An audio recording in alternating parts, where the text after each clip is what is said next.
북한이 풍계리 핵실험장을 폐기한 지 3년이 지난 가운데 현장에서는 제한적인 움직임만 관측되는 것으로 나타났습니다.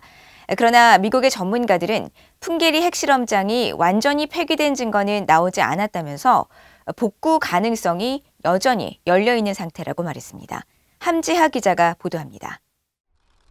북한은 지난 2018년 5월 함경북도 길주군에 위치한 풍계리 핵실험장을 폭파했습니다.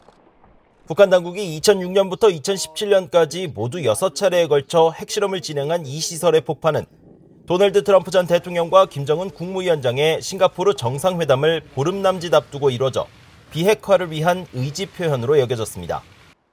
북한은 당시 외부 취재진을 제한해 폭파 장면을 촬영하게 했지만 핵시설 관련 외부 전문가는 참여시키지 않았습니다. 미국의 북한 전문 매체 산팔로스는 풍계리 핵실험장 폭파 후 약 3년이 지난 9일 보고서를 통해 최근 촬영된 풍계리 핵실험장의 위성 사진을 공개했습니다. 지난 6개월간 풍계리 일대 일부 인원의 움직임 외에 주요 활동은 없는 상태라면서 지난해 가을 유실 피해가 난 풍계리 핵실험장 연결 도로 복구나 홍수 대비 조치 등은 보이지 않은 것으로 파악했습니다. 산팔로스는 그러나 풍계리 핵실험장의 복구 가능성은 여전하다고 지적했습니다. 정식 장비와 전문성을 갖춘 독립적 검증단의 사찰이 허용되기 전까진 핵실험장의 영구 폐기 여부를 알 수 없다는 겁니다. 미국의 핵 전문가들도 풍계리 핵실험장의 영구 폐기 여부에 회의적 반응을 보이면서 언제든 복구 가능한 상태일 것으로 분석했습니다.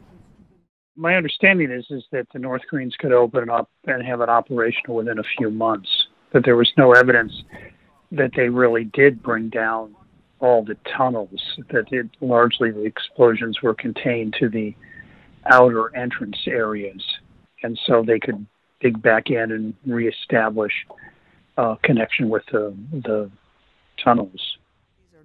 각국의 핵무기와 생물학 무기 해체 과정에 관여했던 셰릴 로퍼 전 로스알라모스 국립연구소 연구원도 북한이 핵실험장 입구 부근만 폭파한 것으로 보인다며 드릴 작업을 통해 무너진 입구에 다시 구멍을 내 기존 갱도를 사용하거나 인근의 새로운 갱도를 뚫는 방식으로 시설을 활용할 수 있다고 설명했습니다.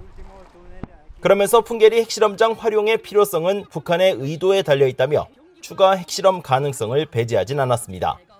If their goal is just to have something that works, then they are definitely there.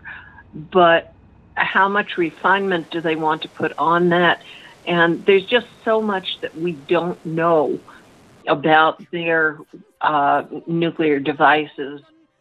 전문가들은 북한은 과거 핵실험으로 파악한 내용 자료들을 지난 몇 년 동안 분석했을 것이라면서 핵실험 재개로 가치 있는 무엇인가를 얻으려 할 수 있다고 말했습니다. 그러면서 만일 북한이 핵실험을 재개한다면 특정 부문의 정보 습득을 극대화하는 방식으로 진행할 것으로 전망했습니다. VOA 뉴스 함지하입니다.